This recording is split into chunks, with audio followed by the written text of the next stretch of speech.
Muy buenos días a todos. Muchas gracias a la Cámara de Comercio de Bogotá, a su centro de arbitraje por esta invitación. Gracias por la presencia de estos grandes panelistas, a John, a Andrés, por habernos visitado acá. La verdad es que yo ya me siento colombiana, así que los invitados son ellos.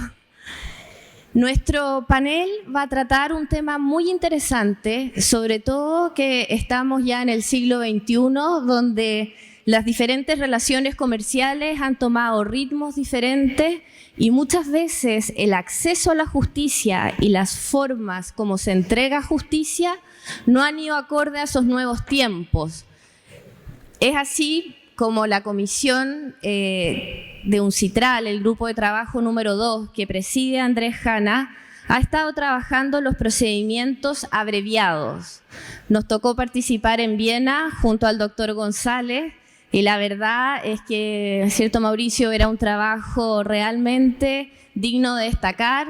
Muchos estados comentando distintas opciones con un manejo, no porque seamos aquí compatriotas, pero un manejo, la verdad es que destacable de Andrés. No es fácil poner de acuerdo a las personas, menos cuando representan estados, pero queremos saber un poco, Andrés, de cómo se da este contexto, qué es un procedimiento abreviado, por qué se toma la decisión de trabajar y en qué ámbito comienza a discutirse este tema.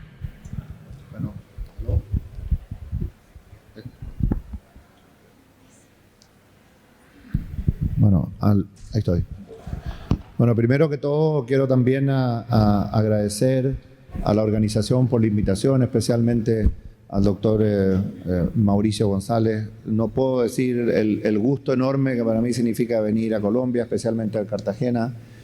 Me siento en mi casa y el único problema es que uno siempre que viene quiere quedarse mucho más tiempo del que puede.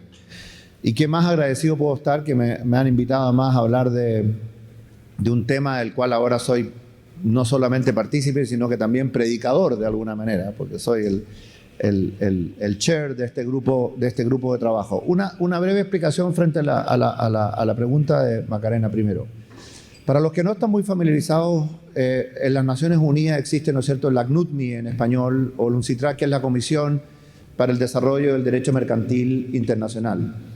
Este UNCITRAL, que es sus siglas en inglés, o CNUTMI, que es su sigla en español, no es ni más ni menos el lugar de donde salió la Convención de Nueva York y también donde se produjo, ¿no es cierto?, se redactó la ley modelo. Por lo tanto, es una institución que ha tenido una influencia en el mundo del arbitraje internacional absolutamente decisiva a lo largo de los años. Dentro de UNCITRAL existe, que es un organismo básicamente técnico de Naciones Unidas, existen grupos de trabajo. El grupo de trabajo 2, o el famoso grupo de trabajo 2, es precisamente el que se encarga de los temas de arbitraje. Y este grupo de trabajo, como digo, es el que en su minuto miró la convención, que hizo la ley modelo, que ustedes conocen muy bien en Colombia, porque la ley modelo es la que sirve de base, ¿no es cierto?, a la ley de arbitraje internacional o la parte internacional de la ley de arbitraje de Colombia, y es también la que redactó las reglas o que sigue redactando las reglas de arbitraje UNCITRAL, que ustedes también conocen muy bien porque, como alguna vez lo conversamos con el doctor Juan Pablo Cárdenas, las normas de arbitraje internacional de la Cámara de Bogotá están basadas en las reglas de UNCITRAL. Por lo tanto, para ustedes, el producto del trabajo del Grupo 2 ha sido, muestra, digamos, la influencia que ha tenido en el mundo del arbitraje. Este Grupo 2, o la Comisión de Derecho Internacional, siempre está mirando de qué manera responder mejor a las necesidades de, en este caso, ¿no es cierto?, del derecho mercantil internacional y en particular del arbitraje internacional. Y algo que no es sorpresa para nadie, comenzó a enfocarse en cuál debería ser su futuro trabajo. Y en términos de futuro trabajo, advirtió que habían dos áreas donde parecía que existía una necesidad bastante imperativa del punto de vista del mundo del arbitraje internacional para avanzar en mejorías. Por un lado, una preocupación constante de los usuarios y el mundo del arbitraje internacional en general por el tema de los costos y la eficiencia. El arbitraje fue desarrollado en el contexto, ¿no es cierto?, y para eso está la CNUTMI, en el contexto de procedimientos eficientes, rápidos, para servir al mundo del mercado, al mundo del derecho mercantil, de los intercambios comerciales, para que fuera rápido, eficiente, una alternativa a la justicia ordinaria, neutral, etc. Y eso en realidad ha empezado a pasar cada vez menos. Los procedimientos son muy largos, son costosos, en algunos casos incluso demoran más que los procedimientos ordinarios. Entonces, primero está esa preocupación, y lo otro tiene que ver con la mejoría en la calidad del arbitraje. En ese contexto fue que la Comisión decidió, entendiendo que había un imperativo, una necesidad, decidió enfocarse en mejoras en los procedimientos arbitrales en términos de costos y eficiencia primero.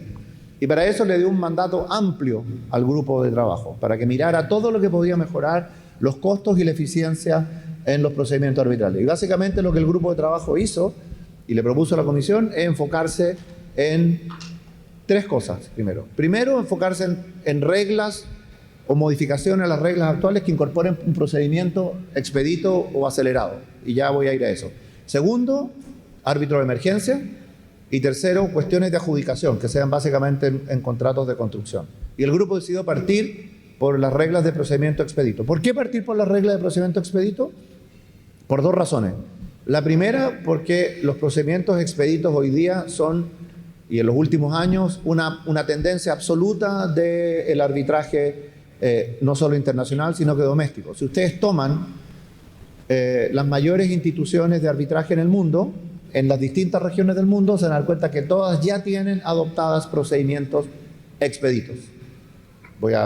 Por poner algún ejemplo, la CCI, por poner otro ejemplo, el SIAC en Singapur, el Hong Kong International Arbitration Center, la Stockholm Chamber of Commerce, y así podría, el ICDR o el AAA, y así podría seguir, Canaco en México, en Chile incluso también se han adoptado formas de procedimiento abreviado. Por lo tanto, hay una tendencia mundial, internacional, a ir hacia procedimientos expeditos o abreviados, o darle a los usuarios la posibilidad de procedimientos expeditos y abreviados. Esa fue la primera razón. Y la segunda, muy vinculado con eso, es la idea que en la mejoría del arbitraje internacional desarrollar reglas universales, porque un CITRAL desarrolla reglas universales, para que estuviera a disposición de cualquiera que quisiera usarlas de arbitraje expedito, podía producir un impacto muy relevante en cuestiones de eficiencia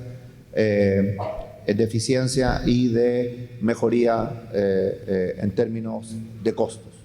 Entonces dice, y perdón con esa introducción, puedo referirme a qué es lo que se entiende por un procedimiento expedito y cuál es el foco que hoy día tiene el grupo de trabajo. Ahí hay una definición muy sencilla de lo que es un procedimiento expedito, que viene precisamente de los documentos de trabajo de la Secretaría de UNCITRAL, y no hay mucho secreto en eso. Está en inglés, lo voy a leer en inglés, pero yo sé que todos ustedes son bilingües, así que no hay, o multilingües, así que no hay problema. Dice que el procedimiento expedito es a form of arbitration that is carried out in a shortened time frame and at reduced cost by accelerating and simplifying key aspects of the proceedings, so as to reach a final decision on the merits in a cost and time effective manner.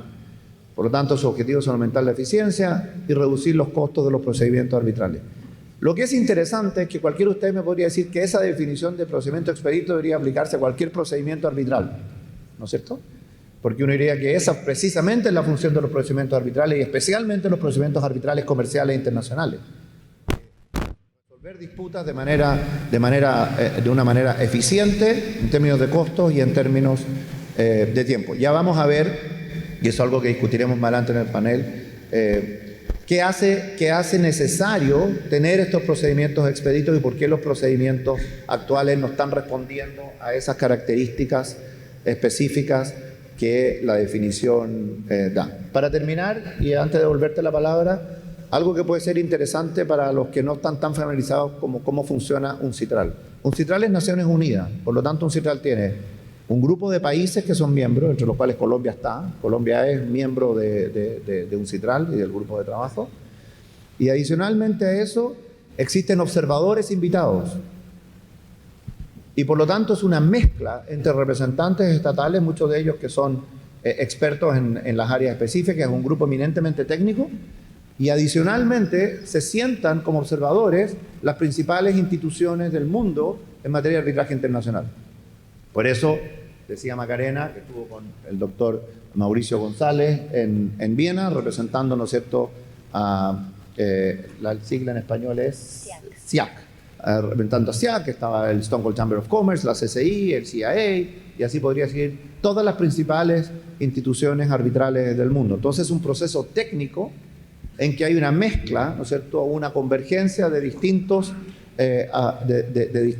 visiones e intereses, de modo de producir reglas que llevan el sello de las Naciones Unidas y por lo tanto tienen, más allá de su aplicación específica, una vocación universal. Y voy a volver al final de este panel sobre esa idea. Gracias. Muchas gracias, Andrés. John, en tu experiencia como árbitro, como usuario de los arbitrajes, también como abogado de parte y en tu rol de profesor en contratos internacionales en materia mercantil, ¿qué piensas tú de esta posición que siempre ha habido y que tal vez está cambiando, de que los arbitrajes acelerados solo corresponderían a casos de menor cuantía? Porque de la naturaleza del arbitraje está esta eficiencia, está la rapidez, la celeridad, que como bien comentaba el doctor Cárdenas se ha ido perdiendo, y ahí hay una preocupación importante, sobre todo en la etapa de la constitución del arbitraje, que esto hoy día ya se esté asimilando a los tiempos de la justicia ordinaria. Dicho eso, ¿crees tú que esto solo debiera darse para aquellas causas de pequeñas cuantías, como sostienen algunos, o esto debiera ser la tendencia general para este tipo de mecanismo?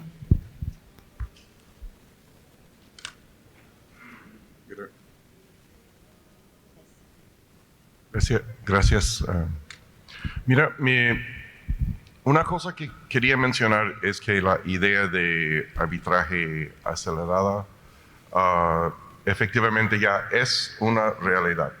O sea que, como mencionó Andrés, UNCITRAL está en proceso y está contemplando la posibilidad de enmendar su reglamento de arbitraje, de permitir eso, pero muchas instituciones que manejan arbitrajes internacionales ya tienen una opción de un arbitraje simplificado, acelerado, o sea, que tiene diferentes características ese tipo de arbitraje en las diferentes instituciones.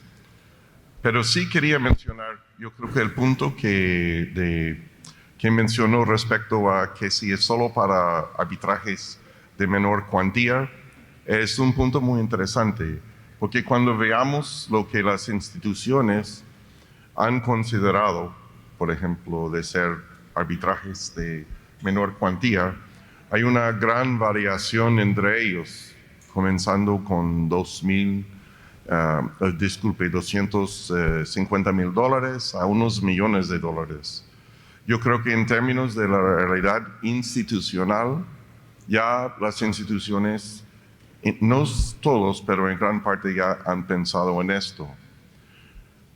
Pero no hay duda en mi mente de que la idea de hacerle más eficiente y más rápido el proceso de arbitraje también tiene su lugar para arbitrajes de cuantía mayor, ¿no? Es siempre opción de las partes. Yo he participado en arbitrajes de, o sea, cuantía bastante grande, en donde, o sea, el arbitraje ha sido largo y complicado, y no se ha percibido quejas en este sentido. Pero sí también otros arbitrajes, por ejemplo, de cuantía menor, y a veces cuando haya, por ejemplo, un árbitro único, en que sí hay una cierta desatisfacción con el manejo del arbitraje, como si fuera un caso de gran cuantía y muy complejo, que toma mucho tiempo y que efectivamente puede afectar la percepción del usuario. Porque como sabemos, arbitraje, aparte de resolución de conflictos por la vía judicial o oficial, nace del consentimiento de las partes. Y si los usuarios efectivamente desarrollan un concepto de arbitraje como algo muy costoso que dura mucho tiempo, o sea, afecta a largo trayectoria el uso y posiblemente la viabilidad de la institución. Yo creo, y no puedo hablar por la CCI, pero creo que en la CCI esto fue un impulso muy importante para ellos de efectivamente establecer una vía para un arbitraje más rápido y más eficiente. No sé si... No, está perfecto. ¿Y por qué esta pregunta? Porque finalmente, en materia procesal, en general, se ha distinguido los procedimientos de mínima cuantía o abreviados, distinguiendo los códigos procesales en relación a la cuantía, ni a la naturaleza, ni a la necesidad de urgencia, sino que siempre ha sido un factor objetivo, pero que no siempre va de la mano de la complejidad del asunto o realmente del que el caso requiera o no requiera una celeridad. Por otra parte, también se ha argumentado, esto vemos la lámina, bueno, si es un procedimiento abreviado, ¿qué va a pasar con el debido proceso, con las garantías? Y si estamos frente a un gran caso, van a haber tal vez más espacio para que después se pida la anulación de ese caso. Entonces aquí también vemos un desafío para los abogados de dar este paso adelante. Y en ese sentido, Andrés, yo te quería preguntar, ¿qué características tiene? Y como segunda pregunta, y creo que es muy importante, ¿cómo debe manifestarse el consentimiento? ¿Cuál es la puerta de entrada que un CITRAL en definitiva fue despejando en los acuerdos? Porque sé que hubo distintas posturas. Si nos puedes comentar cómo quedó eso en definitiva. Por supuesto, muchas gracias, Macarena. Lo que quería partir señalando es que a propósito de esa lámina que me gusta mucho, del punto de vista conceptual, la tensión que produce un arbitraje expedito es que para que el arbitraje expedito funcione tiene que cambiar cosas que tradicionalmente el mundo del arbitraje considera como fundamentales o muy importantes. Voy a poner un ejemplo. Un árbitro en lugar de 3. El arbitraje acelerado funciona con un árbitro o expedito. Con 3 funcionaría de manera muy excepcional. Un ejemplo. Segundo ejemplo, la posibilidad de que no exista audiencia. Algo que también nosotros, los que nos dedicamos al arbitraje, pensamos que sería, ¿no es cierto?, una cosa imposible. Tercero, que el caso se resuelva únicamente en base a prueba documental y no con testigos o incluso expertos. Entonces, todas esas cosas que se ven como fundamentales para algunos en el arbitraje son testeadas en el arbitraje acelerado, porque básicamente o prescinde de ellas o le da el poder al árbitro para prescindir de ellas. Por lo tanto, para poder saltarse esas cuestiones que digamos en un procedimiento ordinario, si fueran hechas, probablemente significarían que se alegaría que ese caso debe anularse porque el árbitro actuó al margen del debido proceso. O sea, imaginemos, por ejemplo, imaginemos que las partes dicen que el tribunal va a ser de 3 y que luego, porque la disputa califica para arbitraje expedito, la institución arbitral decide que va a haber un solo árbitro. Obviamente que la parte va a decir, me están privando del derecho fundamental de nombrar a mi árbitro, ¿no? Por lo tanto, este caso debe ser anulado. O que no exista audiencia, o que no pueda presentar, por ejemplo, se diga que no va a haber testigos o no va a haber expertos. Entonces, en el corazón del arbitraje expedito, desde un punto de vista conceptual, está esta tensión entre que la rapidez o la celeridad o la eficiencia no llegue al costo del debido proceso. Y eso supone poner una línea divisoria entre hasta dónde, ¿no es cierto?, un procedimiento tolera reducirlo, simplificarlo, pero permitiendo a la parte presentar adecuadamente su caso y por lo tanto no violar debido proceso. Por eso que en la base de los procedimientos expeditos está siempre la cuestión del consentimiento. Porque la manera más sencilla de resolver este problema es reconducirlo al consentimiento de las partes. De hecho, los casos que ya han habido en cortes donde se ha reclamado o se ha pedido la anulación de procedimientos expeditos, la discusión ha sido esa. Yo tenía derecho a nombrar 3 árbitros y usted decidió, por ejemplo, institución, que va a haber solo un árbitro. Usted me privó mi derecho fundamental. Usted cambió el convenio arbitral.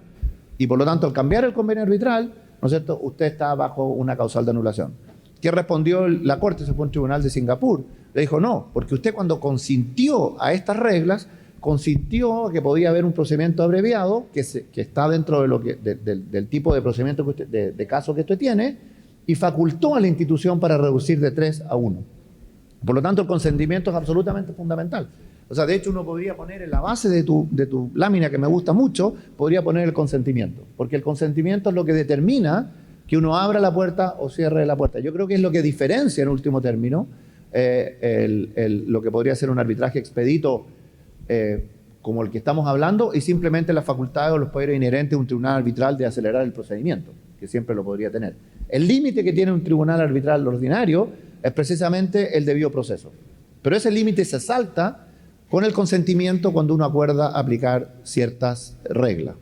Por ejemplo, en el caso de la CCI, cuando usted dice que quiere que su caso se arbitre bajo las reglas de la CCI y no dice nada más, eso significa que si su caso, por ejemplo, es de $1 millón, va a ir en principio automáticamente a arbitraje acelerado, salvo que la Corte considere que hay razones de complejidad, por ejemplo, porque aunque sea de poco monto, es muy complejo, tiene que seguir bajo el procedimiento ordinario.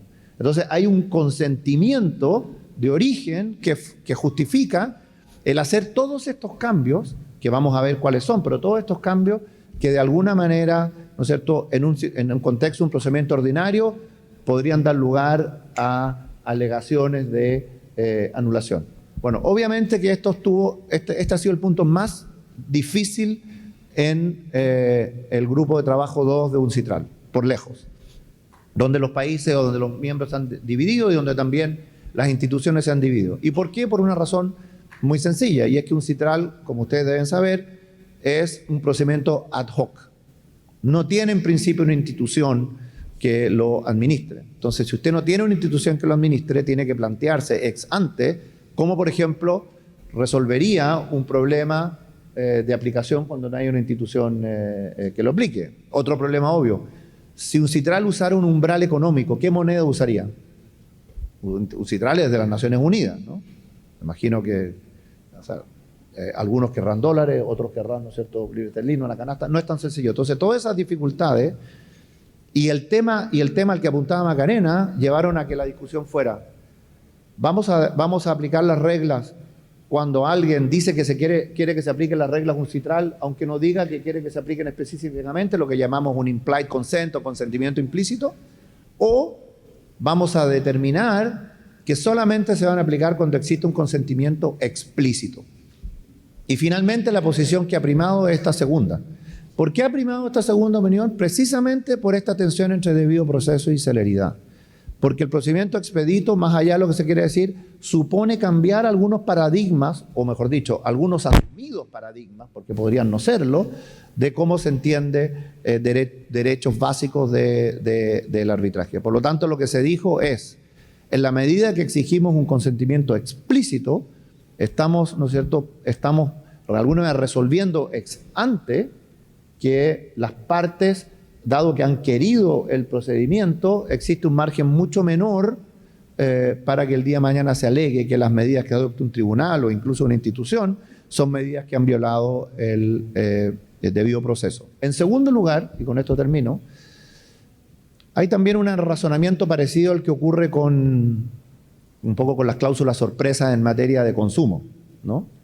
Si usted va a firmar un contrato y va a decir que quiere que lo sea resuelto conforme a las reglas de UNCITRAL, bueno, puede ser que muchos de los partícipes, porque las reglas de UNCITRAL se aplican alrededor del mundo, en medianas empresas, en grandes empresas, etc., tienen una aplicación muy universal, puede ser que esas empresas no estén al tanto de lo que significa o el cambio que significa esto que hemos hablado, ¿no es cierto?, de estos cambios de paradigma en el procedimiento abreviado. Y por lo tanto se entendió que era mejor, para una mejor sanidad del sistema y ante la ausencia de una institución, en principio, que lo que se requiriera era un consentimiento explícito o un consentimiento expreso en favor de la aplicación. Lo que además, como ustedes comprenderán, resuelve también el tema del umbral económico, porque al haber un consentimiento explícito, las condiciones de aplicación son irrelevantes.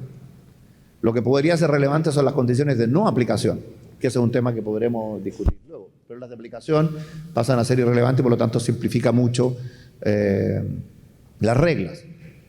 Y al exigir un consentimiento explícito permite ser más agresivo también en el tipo de poderes que se le dan al árbitro y en el tipo de limitaciones que se le impone al procedimiento, como algunas de las que yo hablaba antes.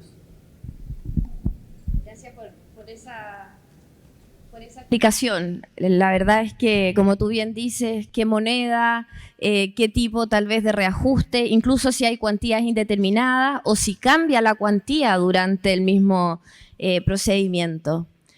Entonces, en el entendido de que se adoptó el acuerdo de que el consentimiento tiene que ser expreso, va a haber trabajo en la redacción de los contratos, John, que tú eres un experto como profesor en materia contractual, en contratos internacionales. ¿Crees que la construcción de un contrato, que muchas veces nosotros, los mismos abogados, estas últimas cláusulas son copy-paste, es el último minuto, uno está empezando una relación comercial y no vislumbra un potencial conflicto? ¿Crees que también ahí hay un trabajo, porque vamos a necesitar cláusulas expresas, como bien señalaba Andrés, donde en definitiva ayude a bajar esta paranoia del debido proceso, que ya vamos a hablar? ¿Por qué está el consentimiento de las partes? ¿Cómo ves eso? ¿Cómo se puede avanzar desde la educación, desde las universidades o desde los mismos abogados que redactan los contratos? Muchas gracias, Macarena. Creo que el punto es muy importante y voy a hablar un poco de mi experiencia dando la materia en la Universidad de Miami que se llama en inglés International Business Transactions, pero yo doy esa materia como un curso de derecho de contratos mercantiles internacionales comparados, o sea, entre el derecho anglosajón y el derecho romano. Soy de Luisiana y pasé los primeros 15 años en la profesión ejerciendo en Luisiana, que es el único estado de los Estados Unidos de derecho romano. Después me mudé para la Florida. Y lo que yo he visto, no solo en la redacción de contratos, sino en el manejo de los arbitrajes, lo importante que es un entendimiento de los dos sistemas. Y en términos y cuando yo comencé a dar el curso, no encontré ningún libro que para mí iba efectivamente satisfacer las necesidades de este curso comparado. Entonces comencé a preparar mi propia materia, comenzando y enfatizando durante el transcurso del curso las diferencias entre las reglas de interpretación del contrato entre el mundo anglosajón y el mundo romano. O sea, tomando en cuenta también que típicamente en el contrato internacional hay una cláusula compromisoria en donde 1 o 3 árbitros van efectivamente a resolver disputas que tienen que ver con este contrato. Una de las cosas que veamos para mí en ese sentido de alta importancia es el artículo 28 de la Ley Modelo de Arbitraje de UNCITRAL, la cual yo creo que está copiada casi verbatim en la Ley Colombiana de Arbitraje, que tiene que ver con las normas aplicables al fondos de litigio.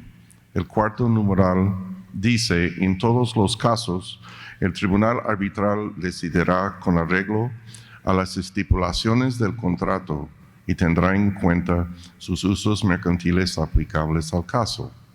Lo que eso quiere decir es que, y no solo necesariamente en la interpretación del contrato que contiene la cláusula compromisoria, pero también probablemente la cláusula compromisoria también, la importancia de una clara redacción. Y yo creo que lo que Andrés enfatizó es primordial en el sentido de que hay una muestra clara y no equívoca del consentimiento de las partes. Por ejemplo, admitir la posibilidad, por ejemplo, de un arbitraje expedita. Como entiendo, en lo que está haciendo un citral, que no está pensando necesariamente en un monto mínimo para eso, sino para esta manifestación expresa del consentimiento de las partes. Mencioné otras instituciones, ¿no? Otras instituciones como la CCI tiene un monto en su reglamento en donde va para ese tipo de arbitraje, a menos que las partes opten en no hacerlo. Entonces, lo que eso quiere decir que obviamente en la redacción de su contrato es súper importante que preste atención al reglamento que van a incorporar al contrato, porque puede encontrarse, por ejemplo, con la eventualidad de un arbitraje expedita, aun si, por ejemplo, su cliente no le interesa hacer eso. Pero en términos de la redacción del contrato, lo que yo veo en términos de lo que diría yo la convergencia de los dos mundos, ¿no? Es la necesidad de esta redacción muy clara. Y voy a muy brevemente darle mi concepto en términos de las diferencias entre los sistemas para determinar la intención de las partes en términos de la redacción del contrato. O sea, no de la redacción, sino para contratar, ¿no? Según mi entender, para ustedes la determinación de la intención común es fundamental. Entonces pueden entrar, por ejemplo, pruebas de negociaciones antes de formalizar el contrato, la forma en que las partes han ejecutado el contrato, etc. En el derecho anglosajón es efectivamente el opuesto. Lo que el juez o el árbitro debería de hacer es determinar el significado de la redacción sin tomar en cuenta estas pruebas extrínsecas, pero con un conocimiento del contexto general de negocio. Por eso cuando vean un contrato dirigido, por ejemplo, por la ley de Nueva York, ese contrato puede extender 100 páginas, 150 páginas. Dice, ¿para qué eso? Porque en el mundo anglosajón, siempre que el juez puede adivinar y articular una intención apoyado en la redacción del contrato, esta es una decisión en derecho. Evita la posibilidad de un jurado determinar esto, porque tenemos un jurado en casos civiles, ¿no? Y también cuando el juez determina ambigüedad en el contrato y tiene que buscar pruebas extrínsecas, es más difícil ajustar la decisión en apelación. Entonces todo esto tiene sus elementos históricos, ¿no? Y muchos de los elementos históricos de la forma en que el abogado anglosajón redacta un contrato choca con unos aspectos de arbitraje internacional. Pero la realidad es que este contrato es tan largo, es tan extenso, porque quiere dar al juez todo lo que necesita dentro de las 4 esquinas del papel, lo que se necesita para determinar qué significaría la redacción del contrato. Esto, por ejemplo, dirija en términos de la redacción de la cláusula compromisoria, esa claridad para que el que está determinando lo que quería las partes va a encontrarlo dentro de la redacción del contrato y no buscando a pruebas extrínsecas. Lo que yo veo en términos del arbitraje, ¿no?, es que especialmente si se trata de un tribunal de más de un árbitro, ¿no?, la importancia de la redacción del contrato. Porque cuando el tribunal está compuesto de abogados o árbitros de diferentes tradiciones, el punto que tienen en común es el contrato, y el artículo 28 de la ley modelo, numeral 4, instruye y obliga al árbitro de aplicar los términos de contrato. Muchas gracias. Andrés, de lo que tú explicaste y de este acuerdo que llega a este consentimiento expreso, ya avanzando un poco más allá de la misma cláusula compromisoria, detrás hay un argumento muy fuerte que son procedimientos nuevos que las partes tal vez no conocen y que de alguna manera amplían la discrecionalidad, palabra tan temida si es mal usada, por parte del árbitro. Dicho eso, te quiero hacer 2 preguntas. Primero, ¿hay alguna propuesta del grupo de trabajo de realizar algún tipo de minuta explicativa, de un instructivo? Porque vamos a estar frente a procedimientos nuevos que hay que dar a conocer. Y por otra parte, ¿qué ámbito ves tú de discrecionalidad que sea válida para el árbitro en el manejo de estos procedimientos abreviados? ¿Y por qué lo pregunto? Porque si bien tenemos claro que tiene que estar la cláusula, el consentimiento expreso de ambas partes, va a haber una regulación, ¿qué pienso frente a una acción de nulidad ante las Cortes? Bueno, aquí en realidad las partes consintieron, pero me falta un elemento para el debido proceso y eso es algo difícil de mover en la cultura jurídica. Entonces, las dos preguntas es, ¿qué están pensando como manera de explicar el ámbito, qué es lo que se busca con el procedimiento acelerado más allá de las normas concretas? ¿Y cómo ves tú este ámbito de discrecionalidad del árbitro para que sea válido y no sea cuestionado? La pregunta es absolutamente pertinente porque va al corazón de lo que ha estado en la discusión del grupo y también en la aplicación de los procedimientos, de los procedimientos expeditos. Entonces, lo primero que uno tiene que considerar es que cualquier procedimiento arbitral tiene que estar preocupado de su enforceability o de la posibilidad de ejecutar obviamente las decisiones del tribunal. Y cuando uno está en esta tensión entre debido proceso y celeridad, por supuesto que aparece esta cuestión fundamental de saber cuáles son los límites. ¿Y por qué digo esto? Porque uno perfectamente podría entender que hay ciertas cosas que aun cuando las partes las quieran acordar, aún así tendrían derecho a poder pedirlas, porque digamos en nuestro lenguaje ordinario serían de orden público o serían imperativas, ¿no es cierto? Entonces, el análisis del grupo de trabajo ha estado muy enfocado en tratar de establecer, como digo, este límite, este mínimo, y tener en cuenta cuáles serían estas cuestiones, a lo mejor que a nivel global podrían tener también un límite al consentimiento que las partes podrían de todas maneras, aun cuando hubiesen acordado un procedimiento expedito, querer aplicarla. O dicho de otra manera, cuáles serían como los límites a la discrecionalidad del árbitro. Yo diría que ha sido interesante percibir en ese sentido dos cosas. Uno, que pareciera que existe por lo menos en muchos países, un consenso bastante extendido, como digo, en varios países de jurisdicciones, sobre todo civiles, en que las partes, para tener el derecho a ser escuchadas, podrían requerir de una audiencia.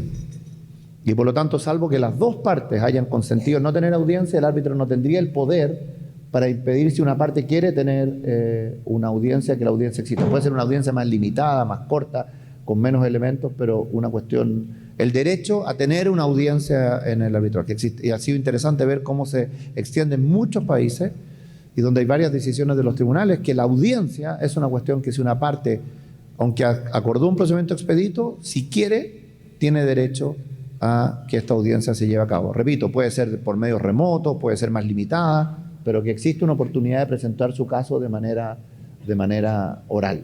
Y ahí ya el poder de discrecionalidad del árbitro no jugaría. El segundo comentario que quiero hacer en relación a la pregunta es que mucha gente ha dicho en el grupo de trabajo que si uno mira, por ejemplo, el artículo 17 de las reglas de un citral, el artículo 17 dice que el árbitro tiene que manejar el procedimiento, tiene discrecionalidad para manejar el procedimiento, debe actuar debe permitir a las partes presentar su caso y actuar con eficiencia, por ejemplo. Por lo tanto, alguien diga, bueno, el árbitro tiene poderes inherentes para hacer la mayoría de estas cosas. ¿Por qué se necesita en realidad entonces un procedimiento expedito? ¿Por qué no dejar que el árbitro, con los poderes que tiene, efectivamente haga la mayoría de estas cosas? Un árbitro podría, en principio, por ejemplo, tomar la decisión de tener periodos más cortos, tener un case management conference, tener una audiencia mucho más limitada, limitar por ejemplo, limitar las formas de presentaciones escritas, poner un límite máximo. Podría hacer muchas de las cosas que uno se encontraría en un procedimiento arbitral. Y eso nos lleva a una discusión que en arbitraje internacional y en doméstico también aparece mucho, que es es ¿por qué se necesitan poner reglas explícitas cuando los árbitros tienen poderes inherentes para hacer la mayoría de estas cosas? Y la respuesta que ha surgido del grupo de trabajo, y de la cual yo soy absolutamente promotor y hasta cierto modo autor también, es que el procedimiento arbitral no funciona de una manera tan abstracta, no funciona a un nivel teórico tan alto, es una cuestión eminentemente práctica. Y cuando los árbitros tienen poderes explícitos para hacer cosas, la experiencia muestra que se sienten mucho más cómodos en tomar decisiones que de otra manera, por la due process paranoia o por otras razones, se sentirían más incómodos. Pero también disciplina a las partes, porque las partes saben que existiendo poderes explícitos en las reglas, tienen menos espacio para reclamar al árbitro y tienen que someterse a su voluntad. Voy a poner un ejemplo. No sé cuántos de ustedes han tenido la experiencia de un arbitraje de emergencia, un arbitraje expedito. En un arbitraje de emergencia, por ejemplo, bajo la CCI, tiene que estar resuelto en 15 días desde que el árbitro es nombrado. Eso significa que el árbitro puede citar a las partes a audiencia al día siguiente. Puede pedirle escritos dentro de horas. Y las partes en un contexto ordinario reclamarían, irían jamás. O sea, due process, deme una semana, deme 2 semanas. Pero como las reglas dicen que tiene que estar resuelto y que el árbitro tiene que actuar y que las partes tienen que someterse al procedimiento expedito, al procedimiento de emergencia, resulta que las partes finalmente se someten. Entonces, lo que la experiencia muestra es que el valor educativo, pero también disciplinario, llamémoslo así, ¿no?, de tener reglas explícitas en las reglas de procedimiento es enormemente importante, porque permite que efectivamente los árbitros se sientan cómodos de aplicarlo y las partes también se sientan obligadas a aceptarlo, y adicionalmente minimiza o disminuye el efecto de una posible anulación porque la regla estaba explícitamente señalada. Por lo tanto, lo que el grupo de trabajo ha visto es que es esencial que las reglas, aun cuando pudiera no ser necesario porque el árbitro tiene poderes inherentes, efectivamente establezca la posibilidad. Si tú me permites, dame un minuto para dar un ejemplo. Las reglas de la Stockholm Chamber of Commerce y las reglas del SIAC en Singapur establecen la posibilidad de lo que se llama un early dismissal o un summary dismissal, la posibilidad de decidir el caso de manera anticipada o parte del caso de manera anticipada cuando hay una falta manifiesta de fundamento legal. La CCI, eso está en las reglas. La CCI no tiene eso en las reglas, los tiene en un comentario en las guías, donde le dice al árbitro que el árbitro puede adoptar medidas de ese tipo. Si uno compara la aplicación en los sistemas, en las instituciones que lo tienen en las reglas versus las que, como la CCI, que no lo tienen en la regla, es que la CCI se ha aplicado una vez, en un caso que yo conozco, una vez. Y cuando uno habla con los árbitros, dice, yo no me siento cómodo porque es muy posible que las partes luego me quieran objetar o no la nulidad. En el SIAC y en el Stockholm Chamber of Commerce va hacia arriba. Cada vez hay más casos donde eso se usa, porque está explícitamente señalado en la regla. Y acá hay un típico caso donde los poderes inherentes lo permiten, pero el valor de que esté explícitamente señalado en la regla muestra que son enormemente más eficaces, y por lo tanto eso es una cuestión fundamental de explicitar la discrecionalidad del árbitro y explicitar efectivamente todo lo que el árbitro puede hacer más allá de que lo podría hacer de todas maneras. Y para terminar, es imposible que un proceso de este tipo no haya acompañado de un proceso educativo. Y por lo tanto un CITRAL está preocupado en forma paralela a las reglas de diseñar cláusulas modelo, con mucha explicación por las razones que decía John, y también diseñar guidelines para que luego los que van a ser usuarios de esas reglas entiendan, por ejemplo, lo que estamos discutiendo acá. ¿Qué cuestiones están en poderes inherentes? ¿Qué cosas podría hacer el árbitro? ¿Qué cosas podrían acordar las partes? ¿De qué manera podrían simplificarlo? Por lo tanto, es un proceso que tiene 2 caras necesariamente. Tiene la cara de las reglas, porque sin las reglas no sería suficiente, pero tiene también toda esta otra parte de las cláusulas modelo y las guías de una aplicación a los usuarios que no están tan familiarizados con estos temas. Había una persona muy famosa en un CITRAL, que era el Judge Holtzman. Judge Holtzman es el que hizo las reglas de un CITRAL en su principio. Esto es un representante de la delegación de Estados Unidos famosísimo. Y él decía que las reglas de un CITRAL tienen que ser tan simples que las puede aplicar sin problema a fisherman in Alaska, decía, ¿no? Bueno, no sé cuál será el equivalente colombiano de del Fisherman in Alaska, en Chile sería, no sé, la señora Juanita, en un contexto, ¿no es cierto?, de negocio muy básico. Lo que tiene que haber aquí un equivalente, ¿no? Pero lo que quiere decir es que las reglas tienen que tener una suficiente vocación educativa y explícita para que cualquiera que no sea un experto las pueda aplicar de manera eficiente y de manera clara. Y un CITRAL tiene perfectamente conciencia de eso. Y quiero, aquí con el permiso, yo solo ahondar un tema, Andrés, contigo, el laudo, porque como tú bien decías, hay distinto el tipo del árbitro de emergencia, que si bien no resuelve el fondo, tiene otra función, pero en un procedimiento abreviado, el laudo también pareciera que debe tener un plazo. ¿Cómo se ha manejado eso? ¿Qué pasa con la fundamentación necesaria de un laudo en un procedimiento abreviado? Cuéntanos un poco esa discusión. Fuera posible, yo no sé quién controla el PowerPoint, pero si fuera posible poner la próxima lámina, aunque insisto que la lámina de Magdalena me encanta, pero si pudieran poner la próxima lámina, sería ideal. La próxima lámina lo que contiene es un listado del tipo de características comunes que tiene un procedimiento abreviado. Es decir, en qué cambia de lo que sería un procedimiento ordinario, llamémoslo así. Y una de las cuestiones, no sé, ¿quién controla el PowerPoint? ¿Puede ser la próxima lámina, por favor? No, esa está mejor que la otra, pero no nos ayuda mucho. Bueno, a ver. No, la presentación de Andrés tenía 2 láminas. Esa, que dice cuáles son las características del procedimiento expedito. Ustedes las van a leer ahí, no se las voy a repetir, pero fíjense que como cada una de las características apunta a simplificación, eficiencia y limitación de tiempo. ¿Por qué? Porque lo que la experiencia muestra es que hay una relación directa entre mayor tiempo del arbitraje y mayores costos. Y ese mayor tiempo, a su vez, hay una relación directa entre mayores trámites, mayores actuaciones y mayores costos, por razones obvias, ¿no es cierto? Si hay 4 rondas de escrito en lugar de 2, va a durar más y va a costar más, ¿no es cierto? Si hay una audiencia muy larga de 5 días en lugar de 1, va a costar más y va a durar más. Entonces, todas estas cosas apuntan precisamente a eso, ¿no? A simplificar y a cortar. Pero una cuestión crítica, cuando uno mira dónde están los bolsones de tiempo en que los usuarios se quejan de las demoras, yo diría básicamente en 2 partes. La primera, en el nombramiento del tribunal. El nombramiento del tribunal muchas veces, sobre todo cuando son 3 árbitros, toma mucho tiempo, ¿no? En algunos casos el arbitraje de inversión sea y toma 1 año o 6 meses, en otros pero toma tiempo, es un procedimiento demoroso.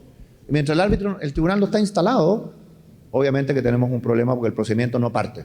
Entonces, a eso apunta una primer bolsón. El segundo es la demora de los árbitros en rendir el laudo, o el tiempo que toman los árbitros muchas veces en rendir el laudo. Ustedes saben que la CCI, por ejemplo, empezó a poner sanciones monetarias a los árbitros, ¿no? O incentivos monetarios, no sé si es sanción o incentivo. Igual te cuesta el 20% si te demoras más de tiempo, es lo mismo al final, pero bueno. Entonces, hay una cuestión crítica en términos de cuánto dura el procedimiento. Todos los sistemas de procedimientos expeditos o abreviados tienen un límite máximo en el cual el laudo tiene que estar emitido. Va desde 3 meses, incluso 15 días en algunos muy chicos, pero digamos entre 3 meses y 1 año. Yo diría que la regla más general está en torno a los 6 meses. Eso significa que desde que el tribunal está instalado, o como nosotros decimos, le llega el expediente, es decir, empieza a correr un reloj, que el árbitro tiene que en 6 meses tener el laudo dictado. Si yo les dijera a todos ustedes como usuarios de arbitraje, doméstico e internacional, que van a tener un laudo en 6 meses, me mirarían con escepticismo y si lo obtienen con alegría, porque obviamente, ¿no es cierto?, querría decir que en 6 meses lograron resolver su disputa. Y aquí lo que hace el procedimiento es que obliga al árbitro, no le da alternativa a que en 6 meses tiene que tener el fallo determinado. Por lo tanto, el árbitro puede manejar los tiempos intermedios, puede él manejar los que llaman los tiempos internos, pero tiene un límite externo que son en 6 meses, tiene que tener fallado. Algunos sistemas, por ejemplo, de procedimiento expedito dicen que empieza a contar del momento que la audiencia finaliza, pero yo diría que la convicción del grupo de trabajo es no, desde el momento que el árbitro asume, para que tenga el incentivo de fallar y no solo el incentivo, tenga la obligación de fallar en un periodo, ¿no es cierto?, máximo. Y la pregunta obvia que tú me harías, bueno, pero ¿se puede mover ese plazo? Bueno, obviamente si hay circunstancias, y lo dicen la mayoría de reglas, excepcionales, podría moverse muy limitadamente. Pero en principio las partes saben que desde el momento que el árbitro asume, en 6 meses van a tener un fallo. Y por lo tanto, yo diría que eso ha sido, todo el mundo entiende que es un elemento esencial y que es probablemente el elemento más valorado por los usuarios del procedimiento expedito, que es tener un laudo, saber que en un tiempo máximo de tiempo va a tener un laudo. ¿Y por qué digo esto? Porque todos sabemos que muchas reglas de arbitraje contienen plazos, pero se corren y se van prorrogando. En este caso no es así, es de verdad un plazo fatal. Gracias, Andrés. Nos queda claro que hay un desafío importante para los árbitros en cuanto a plazo. Eso también nos va a obligar a un principio de buena fe en cuanto a la disponibilidad que tiene el árbitro cuando asume un arbitraje acelerado o abreviado. Pero también me imagino que va a cambiar el paradigma de trabajo de muchos abogados, John, y ahí quiero saber de tu experiencia. Tú has sido abogado de parte en grandes también arbitrajes, donde aquí el tiempo nos va a jugar de cierta manera a los que tienen que reconstituir pruebas, ver un peritaje, nos va a jugar en contra. Nosotros vamos a tener que ir de una manera más ágil. ¿Cómo ves ese cambio? ¿Ves que hay una cultura que va a ser muy reticente, que no va a querer? ¿Cuál es tu mirada? Bueno, creo que para nosotros, o sea, como abogados, que sí requeriría algunos reajustes, ¿no?, de la forma en que manejamos las cosas.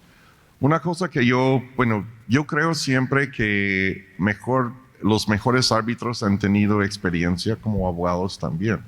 Porque uno está en una audiencia a veces y el árbitro que no tiene experiencia como abogado pide una cosa para el próximo día, por ejemplo, que efectivamente es casi imposible que hacer, ¿no? O sea, pero de toda forma va a requerir ajuste, sí. O sea, porque para hacer lo que nosotros estimamos que es un buen trabajo, es un criterio subjetivo, pero ya sabemos más o menos el tiempo que necesitamos para hacer esto. Pero yo creo que sí, sabiendo de antemano las reglas y los efectos, que se puede ajustar, pero sí va a requerir eso. Quería agregar un poco a lo que yo dije en términos de los contratos y de la redacción de la cláusula compromisoria, y también dar un poco de seguimiento a lo que dijo Andrés.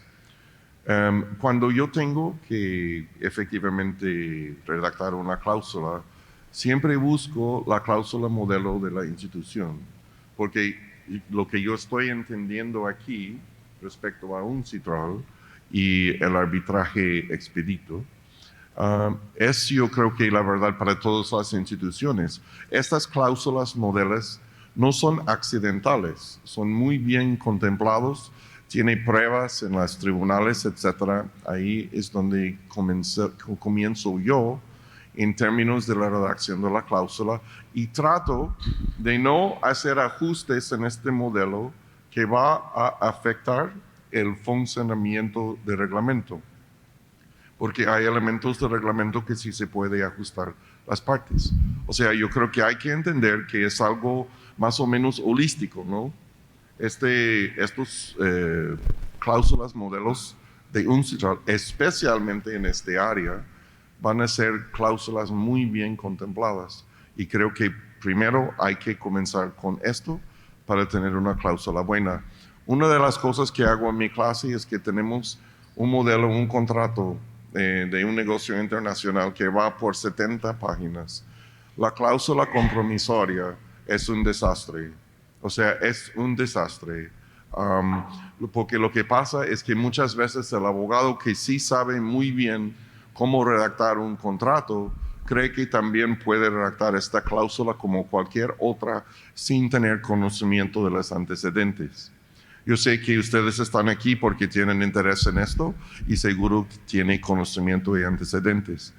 Su papel en la redacción del contrato es de hacerles saber a sus colegas que probablemente están efectivamente redactando gran parte del contrato, que tu participación es esencial.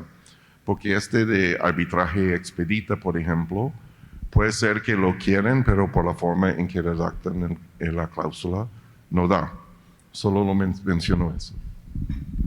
Nos van quedando 10 minutos y a mí me gustaría, antes de dar paso, si hay preguntas al público, preguntarte, Andrés, ¿tú crees que esto es el futuro del arbitraje? Si bien hoy día se está trabajando, se están terminando las normas, hay un cambio en el paradigma del trabajo de los abogados, un desafío para los árbitros, un desafío para las cortes de entender y respetar la autonomía, la voluntad de las partes, entregándole esta discrecionalidad bien entendida a los árbitros. ¿Tú crees que este es el futuro del arbitraje, este tipo de procedimiento en este siglo XXI en que los tiempos de las transacciones comerciales, la incorporación de la tecnología llegaron para quedarse?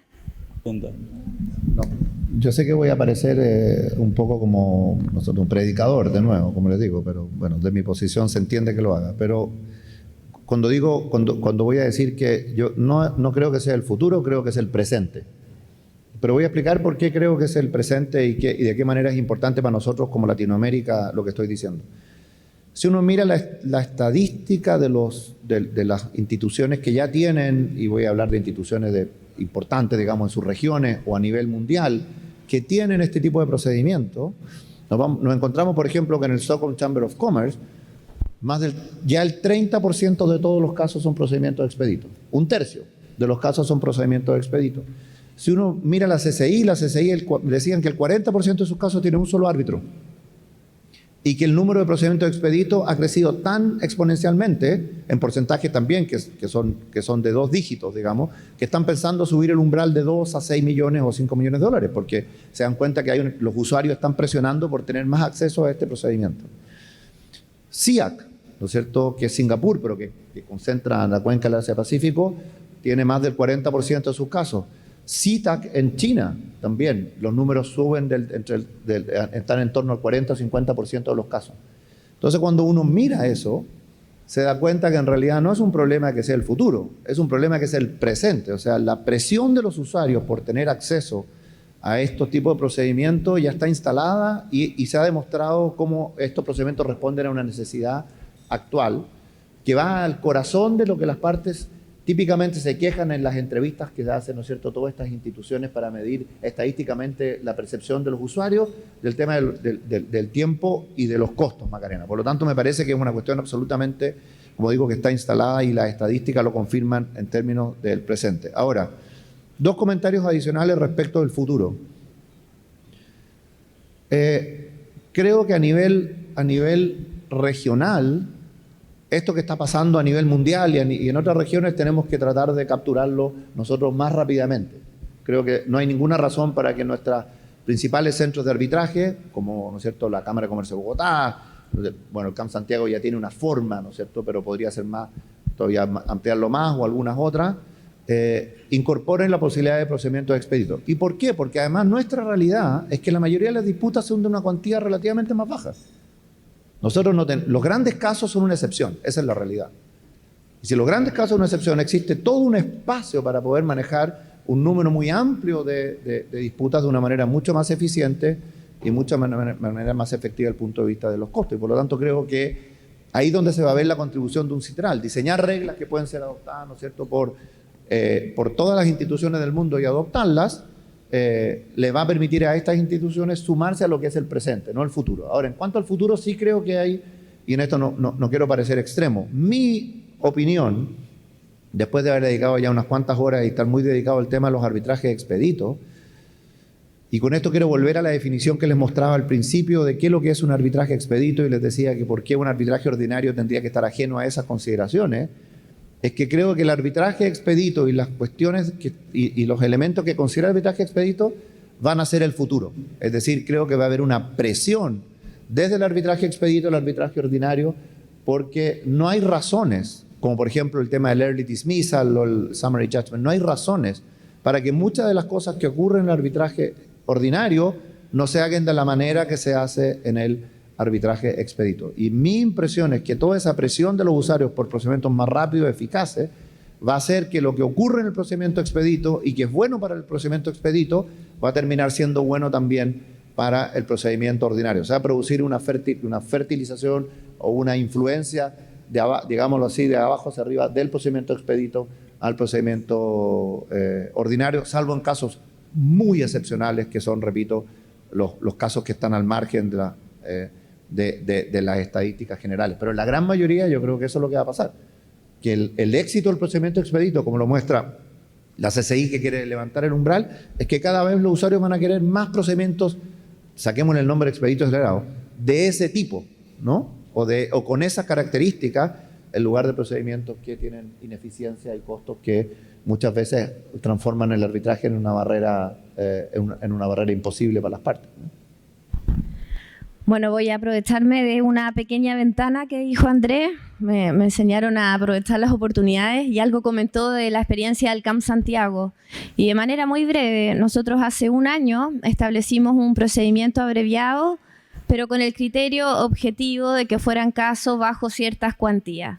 Van más de 100 casos, el promedio ha sido 4 meses hasta la sentencia y en ninguno de esos casos se ha presentado un recurso contra la sentencia. Así que la experiencia ha sido muy buena y ahora se quiere subir el umbral por todas las razones que hemos conversado en el panel. Agradecerles a los expositores, transmitirle al público, yo creo que la necesidad de entender la justicia, que no cambia en su concepto de virtud con el debido proceso que en su minuto desarrolló John Locke, como hablábamos, pero también hoy día trayendo al recuerdo a Darwin, que habla de la adaptabilidad a los cambios. Nosotros hoy día vivimos constantemente con medios tecnológicos, tenemos otros tiempos para nuestras transacciones, el sistema del comercio está cambiando drásticamente a las compras e-commerce, algo se va a ver en otro panel, sobre todo con la irrupción de los ODR, los Online Dispute Resolution, y esta es una manera bien vanguardista que está trabajando UNCITRAL, que yo creo que no hay duda va a ser no solo lo que viene, sino que lo que ya está, como dice Andrés. No sé si hay preguntas, si hay algún espacio, alguna duda antes de cerrar el panel. Bueno, yo creo que queda solo agradecer. Muchas gracias a todos ustedes.